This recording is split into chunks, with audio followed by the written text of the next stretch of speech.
अभी तक तो हम रूट्स के बारे में बात कर रहे हैं कि अल्फा की कुछ वैल्यू गिवन है, बीटा की कुछ वैल्यू गिवन है। लेकिन अभी प्रॉब्लम ये में फंस जाएंगे हम कि वो कह देगा कि एक ऐसी इक्वेशन है जिसका एक रूट इंफिनिटी में है, तो फिर कैसे अल्फा प्लस बीटा और अल्फा इंटू बीटा के बारे में बात करेंगे, क्योंकि इंफिनिटी रख के तो फिर सॉल्व करना मुश्किल हो जाएगा हमारे लिए। और अगर उसने कह दिया कि ऐसी क्वाड्रेटिक है जिसके दोनों रूट से इंफिनिटी है, फिर क्या करें, तो फिर प्रॉब्लम होगी हमको। तो उसी के लिए ये पर्टिकुलर केस है। अभी ये क्वेश्चन भी हम इसका कर लेंगे। अभी हम पहले इसका कॉन्सेप्ट पढ़ लेते हैं, इस कॉन्सेप्ट में ये क्या कहना चाहते हैं। तो हेडिंग है रूट्स अंडर पर्टिकुलर केसेस, और इसमें पहली हेडिंग लिख लेते हैं, first heading, when one root is at infinite. Case first, when one root is at infinite। हमने लेट कर लिया, लेट अ क्वाड्रेटिक इक्वेशन, एक क्वाड्रेटिक इक्वेशन लेट कर लिया है, ax square plus bx plus c equal to 0। ये हमने quadratic equation let किया हुआ है, ax square plus bx plus c equal to 0। इसका एक रूट जो है, इसका एक रूट जो है वो इनफाइनाइट है, और सेकेंड रूट जो है वो फाइनाइट है। कोई न्यूमेरिकल वैल्यू दी जाएगी क्वेश्चन में, या नहीं दी जाएगी तो हम सॉल्व करके निकाल लेंगे। तो एक रूट जो है वो फाइनाइट है, सेकेंड रूट जो है वो इनफाइनाइट है। तो अगर आपको याद होगा, आपने लिमिट्स चैप्टर में पढ़ा होगा कि अगर x tending to infinity given है, तो अगर x tending to infinity given है तो हमें क्या करना होता है, x को 1/y से रिप्लेस कर देते हैं, क्योंकि इंफिनिटी हमारे लिए नोन नहीं है, वो तो हम एज्यूम कर लेते हैं इंफिनिटी के बारे में। तो हम क्या करते हैं, उसको 0 बनाने की कोशिश करते हैं। तो x की वैल्यू जो है 1/y इस इक्वेशन में पुट कर देंगे। वहां पर भी हम ऐसे ही करते थे कि जब भी कभी हमें इनफाइनाइट गिवन होगा, limit x tending to infinity, तो हम क्या करेंगे, x की वैल्यू 1/y से रिप्लेस कर देंगे। यहाँ पर भी हम x की वैल्यू 1/y से रिप्लेस कर देंगे।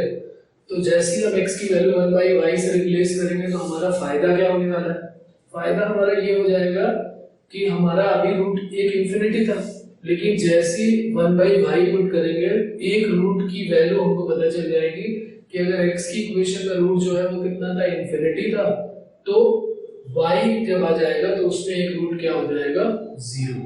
और अगर एक रूट 0 हो गया फिर तो हमारा काम बहुत बढ़िया होने वाला है। मैथ में 0 मिला नहीं कि फिर प्रॉब्लम सॉल्व हो जानी है।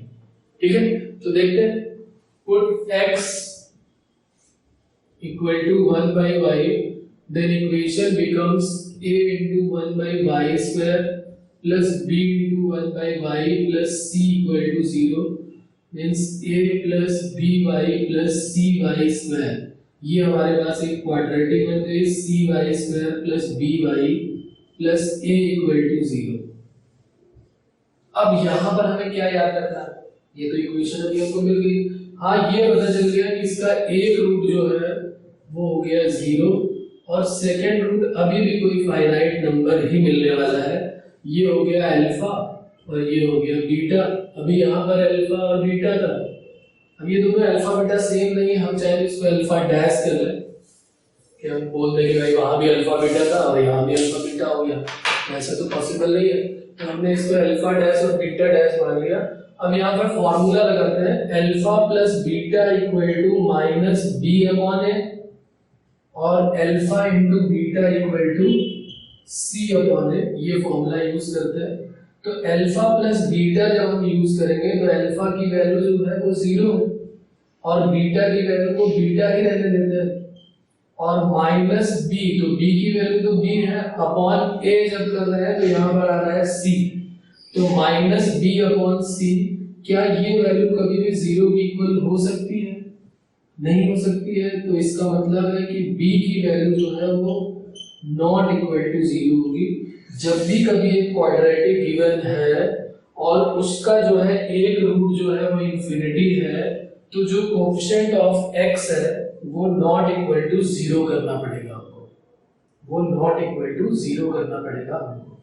और alpha into beta c upon a है, तो अल्फा की वैल्यू 0 है, 0 into beta dash equal to c, c की वैल्यू यहाँ a है, और अपॉन a जब करेंगे तो a की वैल्यू c है, यहाँ से 0 इंटू सी 0, तो ए की वैल्यू क्या आ जाएगी 0। ये हमारे पास एक इम्पॉर्टेंट कंडीशन मिल गई है कि अगर कोई ऐसी क्वाड्रेटिक है जिसका एक रूट इंफिनिटी है, तो इसका मतलब उसका एक जो कोएफिशिएंट ऑफ एक्स स्क्वायर है वो 0 होगा, लेकिन कोएफिशिएंट ऑफ एक्स जो है वो नॉट इक्वल टू 0 होगा। ये लिख लेते हैं, इफ एग्जैक्टली वन रूट, इसको नोट कर लीजिए, यहां पर लिख देता हूं, इफ एग्जैक्टली इंपॉर्टेंट पॉइंट करके लिख लेते हैं, if exactly one root is at infinity, then coefficient of x square tending to 0 means जो coefficient of x square है वो 0 होना चाहिए, and coefficient of x not equal to 0 means b not equal to 0। Coefficient of x square को 0 होना पड़ेगा और coefficient of x not equal to 0 होगा। अभी इससे रिलेटेड एक क्वेश्चन हम सॉल्व कर लेंगे, तो ये बात क्लियर हो गई होगी मेरे ख्याल से। तो ये इंपॉर्टेंट पॉइंट हो गया कि जब एक रूट इंफिनिटी पे होगा तब हम क्या करेंगे। फिर इसी का सेकंड केस ले लेते हैं, जब दोनों रूट इंफिनिटी पे लाई करेंगे तो हम उसको कैसे सॉल्व करेंगे।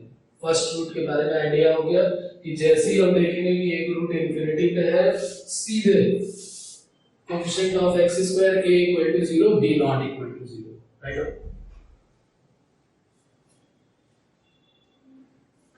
केस सेकंड लिख लेते हैं।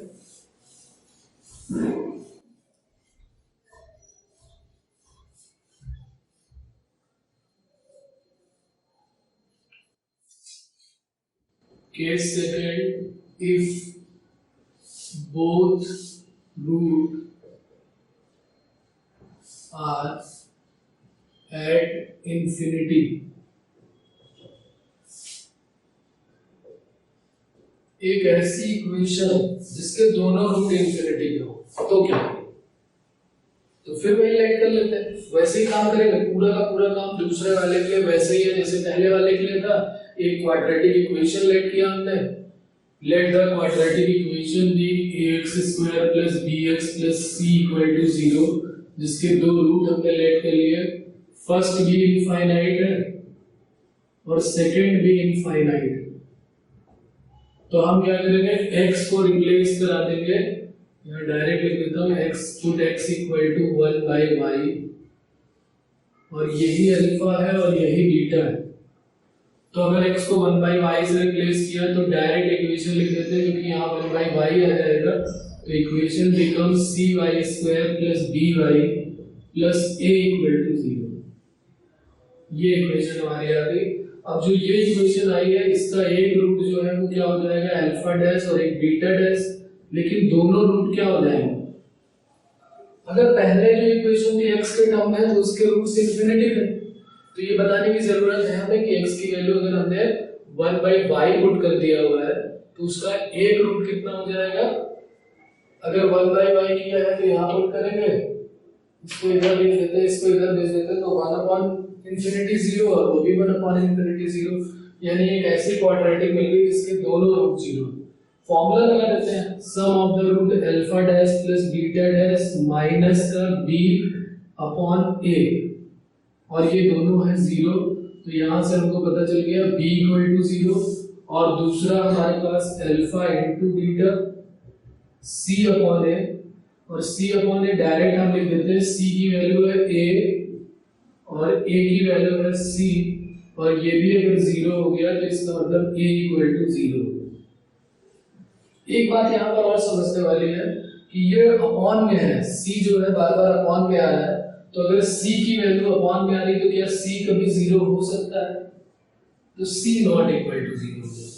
ये बात हमें और ध्यान देनी है, हमने बचपन से ही पढ़ा हुआ है कि न्यूमरेटर अपॉन डिनोमिनेटर होता है, तो डिनोमिनेटर कभी भी 0 नहीं हो सकता है। तो अगर उसने कहा है कि उसके दोनों रूट्स इंफिनिटी है, तो coefficient of x square equal to 0, coefficient of x equal to 0 and constant term not equal to 0। यहाँ पर अगर हम इसका ग्राफ स्टाइल से ड्रॉ करें तो ये एक लाइन y इक्वल टू मान लेते हैं कुछ भी k है, तो ये एक ऐसी लाइन है जिसके दोनों रूट इंफिनिटी पे लाई करेंगे। देखिए ना, ये कहीं भी एक्स एक्सिस को अगर हमारा ये एक्स एक्सिस है और ये वाई एक्सिस है, तो यहाँ पर हम देख रहे हैं कोएफिशिएंट ऑफ एक्स स्क्वायर भी 0 है, कोएफिशिएंट ऑफ एक्स भी 0 है, लेकिन कांस्टेंट टर्म की वैल्यू जो है वो क्या है, नॉट इक्वल टू 0 है। ये एक ऐसा इक्वेशन है जिसके दोनों रूट क्या है, इंफिनिटी। बात क्लियर? नोट कर लीजिए जल्दी से, फिर इससे रिलेटेड एक क्वेश्चन कर देता हूं मैं। ये कुछ अगर आपको याद हो तो अभी हमने लास्ट क्लास में आइडेंटिटी की थी ना, उसको भी यहीं पे ले आता हूं मैं, तो वो तीनों केसेस पे बेस्ड एक क्वेश्चन में करता हूं, तो आपको आइडिया हो जाएगा कि अगर दोनों रूट इंफिनिटी पे हो तो क्या करेंगे, अगर एक रूट इंफिनिटी पे हो तो क्या करेंगे, और अगर वो इक्वेशन बिकम्स एन आइडेंटिटी, खैर वो पहले कर चुका हूं, वहां पर यहाँ पर उसको भी ऐड कर देते हैं, तो फिर क्या कंडीशन होगी। ये तीनों के लिए क्वेश्चन मैं अभी दे देता हूं आपको, डिस्कस कर लेते हैं साथ में, तो आइडिया हो जाएगा कि इस तरह क्वेश्चन हमको कैसे पूछे जाते हैं। ठीक है, लास्ट केस जो पिछला वाला था उसमें एक रूट इंफिनिटी पे था, यहां पर दोनों रूट इंफिनिटी पे लाई करता है।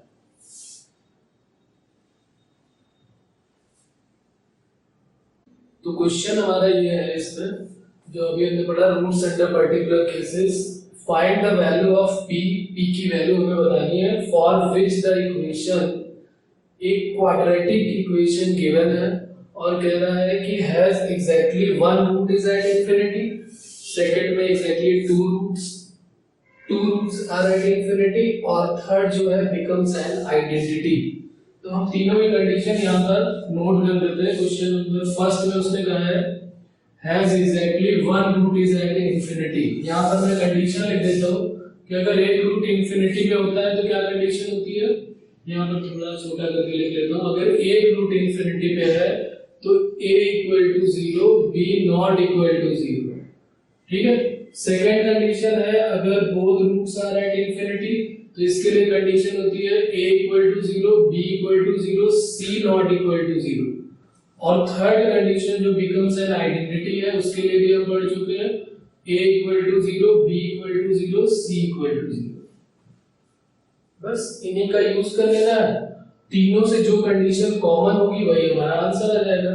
तो हमें अगर ये कॉन्सेप्ट नहीं पढ़ा है तो फिर हमें प्रॉब्लम होगी क्वेश्चन करने में, और अगर हमने पढ़ लिया है सिलेबस की क्लास में तो फिर हमें कोई प्रॉब्लम नहीं होने वाली। बात क्लियर है?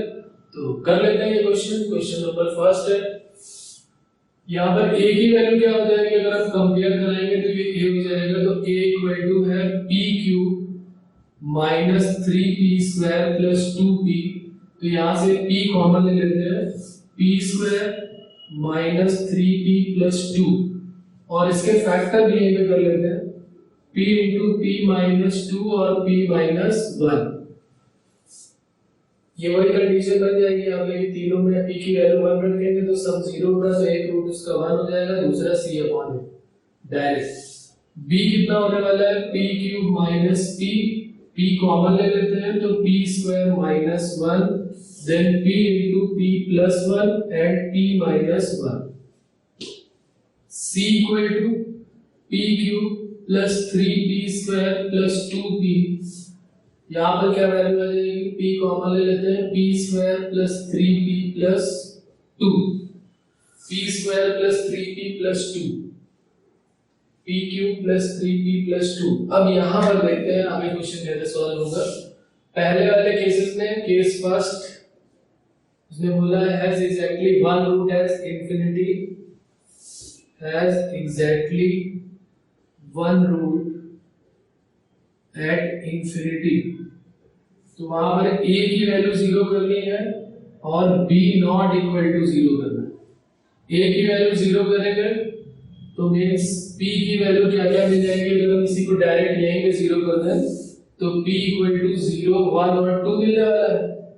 और अगर b की वैल्यू नॉट इक्वल टू 0 कर दी जाए तो b की वैल्यू अगर नॉट इक्वल टू, जैसे इसको नॉट इक्वल टू 0 कर दे तो p की वैल्यू आ जाएगी, p की वैल्यू क्या क्या नहीं पॉसिबल है, 0 नहीं हो सकती, 1 नहीं हो सकती और -1 नहीं हो सकती। तो पहले हम फर्स्ट क्वेश्चन का ही आंसर देख लेते हैं कि फर्स्ट क्वेश्चन का आंसर क्या होगा। p की वैल्यू ये नहीं पॉसिबल है और p की वैल्यू ये पॉसिबल है। 0 यहाँ हो सकता है, यहाँ नहीं हो सकता, कट हो गया। 1 यहाँ हो सकता है, यहाँ नहीं हो सकता, ये भी कट हो गया, यहाँ 2 आया है। p की वैल्यू 2 यहाँ हो सकती है, यहाँ p की वैल्यू 2 नहीं गिवन है, तो p इक्वल टू 2 हमारा फर्स्ट केस में इन दोनों का कॉमन क्या हो जाएगा, p इक्वल टू 2। तो answer is p equal to 2।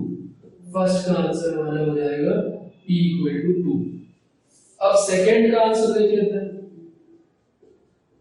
Second part जो इन्होंने कहा है ना, has both the roots at infinity. a की वैल्यू 0 होनी चाहिए, b की वैल्यू 0 होनी चाहिए, बट c की वैल्यू 0 नहीं होनी चाहिए। a की वैल्यू 0, b की value 0, but c not equal to 0। a equal to 0 करेंगे तो p की वैल्यू यहां हमने सॉल्व किया हुआ है, p इक्वल टू हमारा क्या हो जाएगा 0 1 एंड 2। b इक्वल टू 0 करना है, या नॉट इक्वल टू किया हुआ है, तो इसी को उठा लेते हैं यहां से 0 1 0 minus 1 and c equal to 0। c equal to 0, c not equal to 0 में क्या कंडीशन बन जाएगी, c की वैल्यू ये p है ना, ये तो पॉजिटिव वैल्यू देने वाला है, ये p इक्वल टू क्या हो जाएगा 0। इन तीनों का कॉमन सॉल्यूशन हमें ढूंढना है कि इन तीनों का कॉमन सॉल्यूशन क्या हो जाएगा। p की वैल्यू 0 नहीं होनी चाहिए, p की वैल्यू 1 होनी चाहिए और p की वैल्यू 1, तो 1 और 1 इन दोनों में कॉमन है। p की वैल्यू 0 भी कॉमन है इन दोनों में, लेकिन इसमें तो नहीं कॉमन है, इसमें वो कह रहा है कि p की वैल्यू 0 नहीं पॉसिबल है, तो 0 कट हो गया। 2 यहाँ है, 2 यहाँ नहीं, तो ये भी कट हो गया। तो हमारा जो आंसर है तीनों का, वो p इक्वल टू क्या हो जाएगा, जो दोनों में है, जो तीनों में कॉमन है, 0 तीनों में कॉमन नहीं है, 1 तीनों में कॉमन है। यहाँ कॉमन नहीं है लेकिन नॉट इक्वल टू 0 का मतलब 0 के अलावा कुछ भी पॉसिबल है, तो इसका मतलब p इक्वल टू 1 हमारा यहाँ पर आंसर हो जाएगा। ठीक है, ये हो गया स्माइली क्वाड्रेटिक। ठीक है, उसके बाद थर्ड केस में उसने बोला हुआ है कि थर्ड में ये एक आइडेंटिटी है। थर्ड में हमने पहले किया हुआ ये क्वेश्चन इसका किया हुआ है, तो मैंने इसमें ऐसे ऐड कर दिया है। थर्ड में क्या करना पड़ेगा, तीनों इक्वल टू 0। यहाँ साफ साफ दिख रहा है कि थर्ड में अगर तीनों 0 हो जाएंगे तो क्या कॉमन हो जाएगा। थर्ड केस में यहाँ पर कर लेता हूँ क्वेश्चन नंबर थर्ड, a भी 0, b भी 0 और c भी 0, क्योंकि ये आइडेंटिटी बन गई है। और अगर तीनों 0 हो गए तो इसी से देख लेते हैं, तीनों 0 हो जाएंगे तो तीनों में कॉमन क्या है, 0 यहाँ 0 यहाँ और 0 यहाँ पर, तो हमारा आंसर क्या हो जाएगा p इक्वल टू 0।